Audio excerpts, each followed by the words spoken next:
Come and listen to my story about a man named Jed. A poor mountaineer, barely kept his family fed.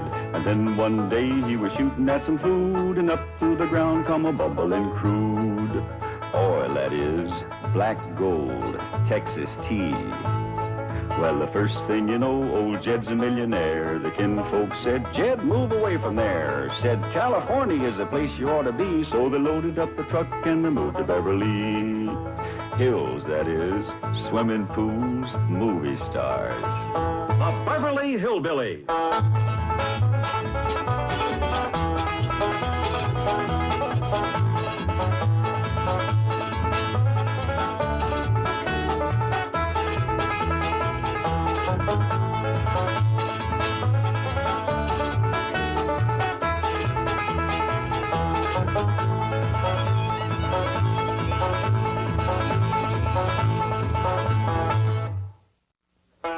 This is where the Clampetts live, but there ain't no one in, 'cause they went home for Christmas and a visit with their kin.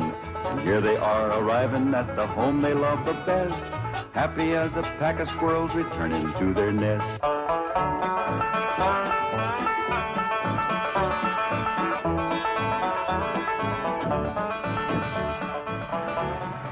By thunder, Granny, the old place ain't changed a bit. Pretty as ever. Prettier with the snow. Excuse me, Pa, but I got some friends to say howdy to. Yes, sir. They just don't make houses like this no more. Sure don't make them in Beverly Hills. I'll go get the bags, Uncle Jed. Reckon they just can't get wood like this. My grandpa chopped down the trees and built this all by hand. You say your grandfather built this cabin? He sure did. Oh, he must have been a remarkable man. He sure was. He finished the cabin in the morning, went to town, found a girl, courted her, married her, and carried her across that doorstep all before sundown. Tell me, Granny, was that 18 and 97 or 18 and 98? 18 and 98. Yeah, that's right. She was 18 and Grandpa was 98. You say he was 98 and his bride was 18? That's right. Marriage didn't work out too good. Well, I don't doubt it. Yeah, Grandpa made the mistake of having his ma come live with him. Awful bossy old woman. Wouldn't let that little bride do nothing. Did everything herself. Your family has remarkable longevity. No. Yeah, they stretched the truth a little, too. Oh? Grandpa wasn't a day over 90 when he married that girl. And his ma didn't bust up the marriage. That poor little bride just wore out, having so many young'uns to take care of. Oh, what happened to Ellie Mae? Well, she just went to say howdy to some of her friends.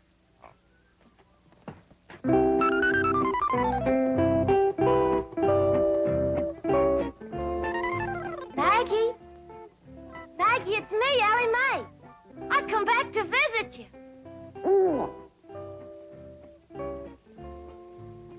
Not you, Henry. Right now I'm looking for Maggie. You seen her? You're supposed to be so doggone wise. Where is she? Well, Davy Crockett. Say, you're looking bushy as ever. What's the matter? What you scared of? Don't you remember me? Please, Davy, don't run away. Oh, howdy, Mr. Beaver. It's me, Ellie. What you kicking snow at me for? Oh, please, Mr. Beaver, come back. Clampett, I certainly appreciate your letting me use your cabin as a field headquarters. I've got a few things in the bedroom. I'll get them out. No need for you to do that, Mr. Brewster. We're just going to be here a couple of days. Granny and Ellie can use the bedroom, and you and me can kind of curl up here in front of the fire. That's mighty kind of you, Mr. Clampett. But I'll find a place to stay in town. Well, no need for you to drive all that way through the snow. Why, you're here, you're by the oil field, and Granny cooks up a big meal that really sticks to your ribs. What you cooking tomorrow, Granny? My special Christmas holiday victuals. We'll start with red cabbage and green turnip tops, swimming with sorghum. Then what I call my heavenly hash. That's grits and chitlins, possum belly, hog jowls, and catfish. All minced together and simmered in gopher gravy. Post talk eggs. Now, there's victuals you won't forget in a hurry. I'll try. What do you say, Mr. Brewster? Roar's too hard. We'll get some pine boughs and ashes for you to sleep on. Well, I think I'll go into town. Thank you very much. Excuse me. What's the matter with you two asking him to stay here? You want me to be a widow all my life? I was going to offer him my spare room. You ain't got no spare room, Pearl. I have if Jethro stays here. If Mr. Brewster stays with you and Jethrine, won't people talk? I hope so. Jed can insist on him marrying me. And I'm going to get him. Now's my chance. Exactly hold with making a man get married unless he wants to. He wants to? Why, that man's so in love with me he can't eat. Yeah, but are you in love with him, Pearl? Oh, Jed, when I'm near him, I feel like my feet is dangling in a creek and the minnows is biting at my toes. That's what you call really being in love. Help her, Jed. Mrs. Bodine, if you'd like a ride into town, I can drop you off on my way to the hotel. Hotel? Why, you can't stay there. Oh, no, sirree. You sure can't. Why not? Why not, Jed? Why not, Pearl? Why not? There's a convention there. Yeah. Every room in that hotel is full up. They're packed in there like krauts in a jar. What kind of convention? Elks convention. That hotel is bulging with elks. Oh, well, perhaps I can find a room in a boarding house. You know anybody got a spare room, Granny? No, I don't. Do you, Jed? Well, I see now. Only spare room I know of around here is over to your house, Pearl. Why, land to mercy, I plumb forgot. Yes, my spare room. What spare room, Ma? We ain't got it. Ow! Why don't you run out and fetch some wood? I just brought some wood in.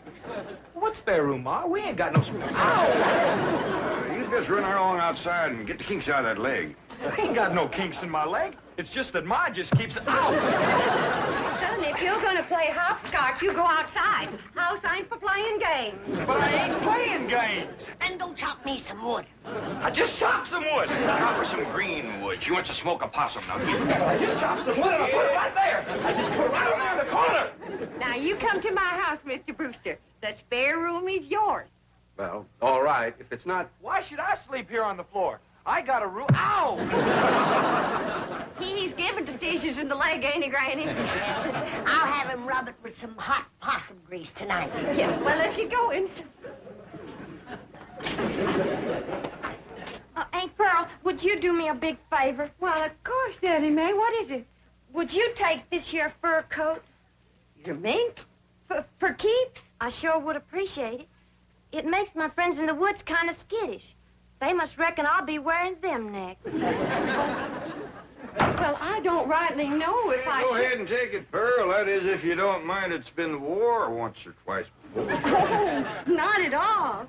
I tell you what. I'll put it in one of my hope chests, and I'll wear it on my honeymoon. Say, Mr. Clampett, isn't that an awful big tree that Jethro's chopping down? Yeah, he's notching it on the wrong side, too. Hey, Jethro, quit notching that tree on this side. It's liable to fall right down on the gear. Look out,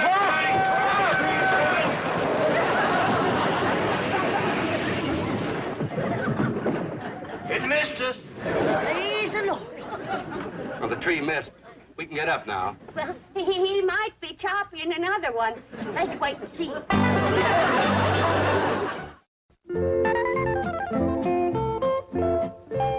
Maggie? Me, Ellie.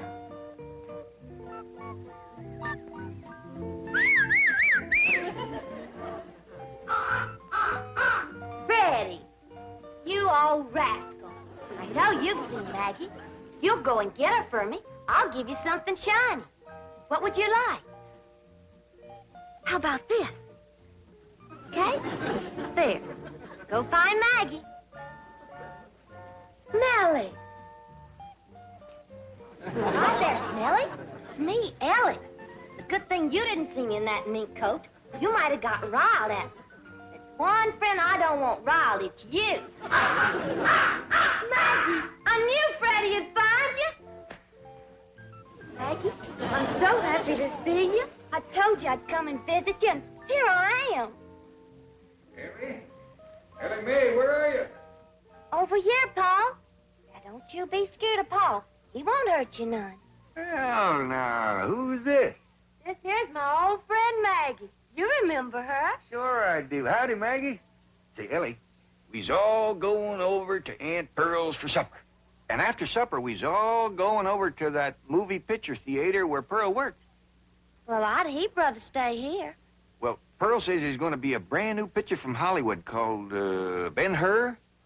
Who's in it? According to Pearl, it's got the two biggest actors there is, Francis X. Bushman and Raymond Navarro. I'd still rather stay here, Paul. Now, we's all supposed to kind of surround Mr. Brewster and brag on Pearl's piano playing during the picture. Well, Jethro can brag extra for me. Jethro ain't going to be there. He just sat there all night and complained about Mr. Brewster having his room. Oh, come on, Ellie. Don't you want to help Pearl get a husband? Okay, Paul. Bye, Maggie. Well, Paul, ain't you gonna kiss Maggie goodbye? I don't reckon so. Her husband might not like it. Come on, Ellie.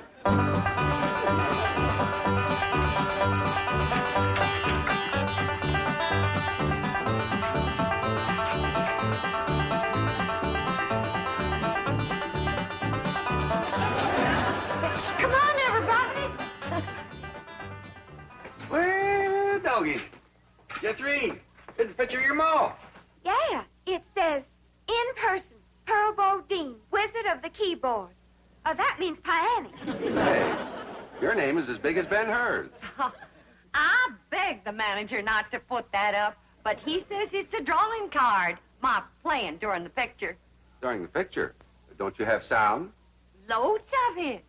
Between the people crunching popcorn and crying and reading the titles out loud, you got plenty of sound. Now, everybody go on in and sit down. You're all on complimentary passes. Now, I gotta pop some corn and sell tickets before I come in and play the overture.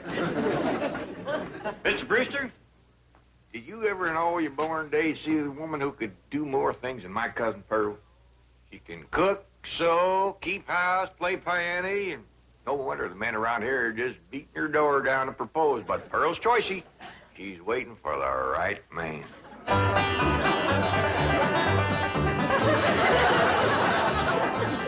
Here comes Aunt Pearl.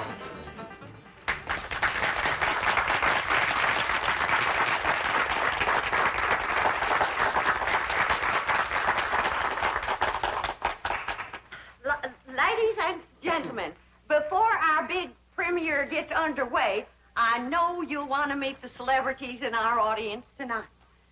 Now, sitting right here in the front row from Tulsa, Oklahoma, is the field manager of the OK Oil Company, bought my cousin Jed Swamp, Mr. John Brewster.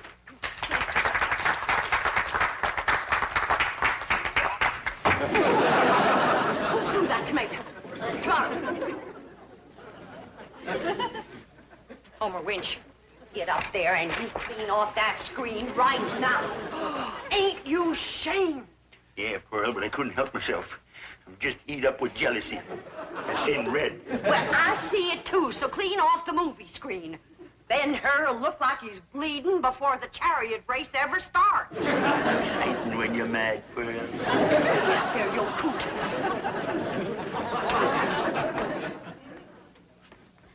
And now, during the playing of the overture, we invite your kind attention to the advertisements which will appear on the screen.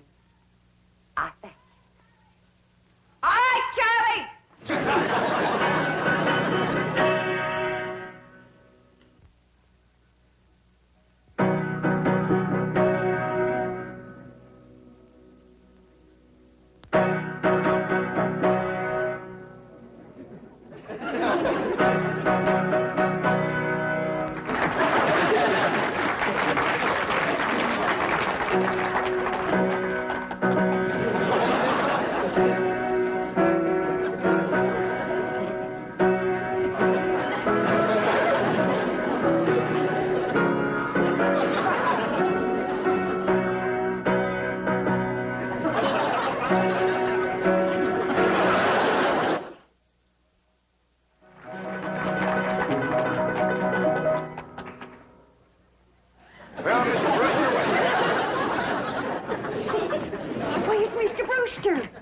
Dog, if I know. I never felt him leave. That serves you right, Pearl. That's what you get for throwing yourself at a city dude. Hush up. Well, them fellas ain't nothing but a bunch of playboys. Just like bees flitting from flower to flower, grabbing up the honey. And then when your petals is drooping, they fly away. Everybody can hear you. I ain't ashamed of what I got to say. I love Pearl Bodine. Shut Homer. Now, quacking down, Homer. You're making Pearl blush. Be my blushing bride, Pearl. Right here before your kinfolk, your neighbors, and Ben-Hur, I'm asking you to marry me. Get up off your knees. You're making a spectacle of yourself. I caught him, Ma. I was sneaking out the door, and I caught him. I was not sneaking. I simply went outside for a breath of fresh air. Put him down. You, wasn't running away, was you, Mr. Brewster? No, of course not. Everybody's invited over to my house for apple cider.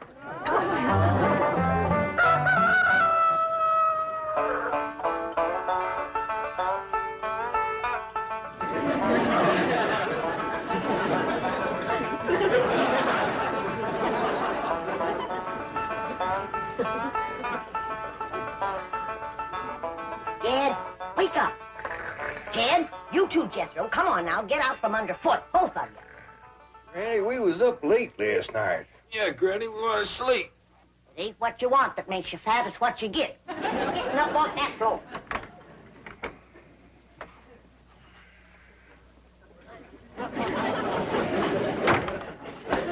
Hey! What do you want to do that for? Yeah, that's cold. When I say get, you get. Floor is cold and hard. You're getting soft from city life. Now get dressed, get washed, and get packed. Packed? You heard what I said. I ain't gonna spend another night in this place. Not with that wild daughter of yourn. I didn't sleep a wink. Appears to me like you're getting a mite soft from city living, too. Time was when you never minded sharing a bed with Ellie Mae. I still don't mind sharing a bed with Ellie Mae. But I draw the line when it comes to sharing with them others. What others? Well, there was an owl, and a squirrel, a crow, and a fox, a possum, and a skunk, and a porcupine. Well, I'll go in and speak to Ellie Mae. I wouldn't go in there if I were you unless you want them flannels took right off you. What are you talking about? You know where my mink coat is right now? Where? In the top of a tree, full of baby eagles. Their mama and me fought for nigh on to 10 minutes for that coat. But with them claws on her, she could get a better purchase on it. Took it right out the window. You've been at your rheumatism medicine. I ain't about to swallow no story about Uncle it. Jack, Granny, a great big old eagle just snatched the hat right off my head. See what I told you? When a mama eagle wants to keep her babies warm, she'll grab anything. Somebody better help Ellie Mae hang on to her blankets, because that rascal just flew in her window. Frida, you hadn't ought to took Jethro's hat. Never mind about Jethro's hat. Ask her to bring back Granny's mink coat. Only if she wants to. Frida, you bring back Granny's mink coat. And if she's took any suitcases, see if you can get them back, too. We's packing up. Sit down. Oh, excuse me.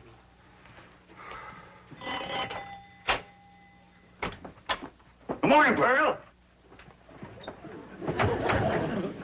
Homer Winch, I told you and I told you, don't come into my house without I invite you. I happen to be here in my official capacity as a jitney driver. You want no jitney? Well, Mr. Brewster does. Don't say nothing to Mr. Brewster, and I'll bake you 2 pies. Pearl, there's only one way you can seal my lips and stop my jitney. And that's with a smack. All right? No, I didn't say that kind. I mean, with a kiss. A kiss? That's my price. Take it or leave it. Homer, why, that's the most shocking, disgusting, insulting disgrace. Oh, Mr. Brute. Pearl? Where'd you go, Pearl?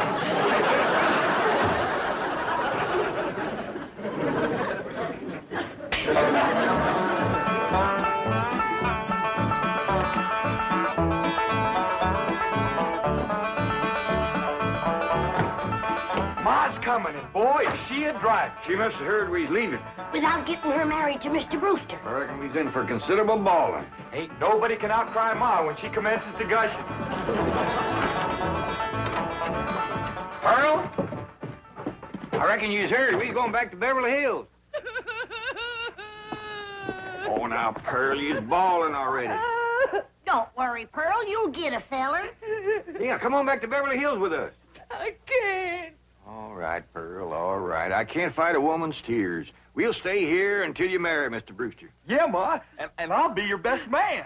And you can wear that beautiful mink coat on your honeymoon.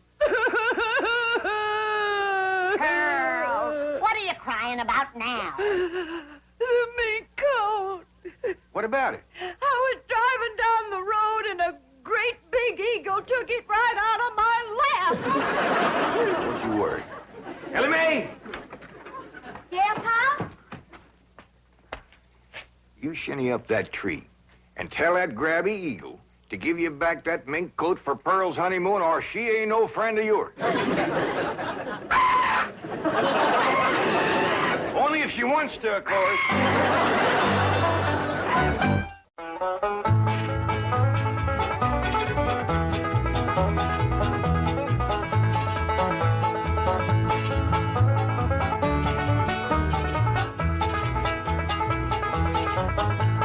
Now it's time to say goodbye to Jed and all his kin. They would like to thank you folks for kindly dropping in. You're all invited back next week to this locality to have a heaping helping of their hospitality. Hillbilly, that is.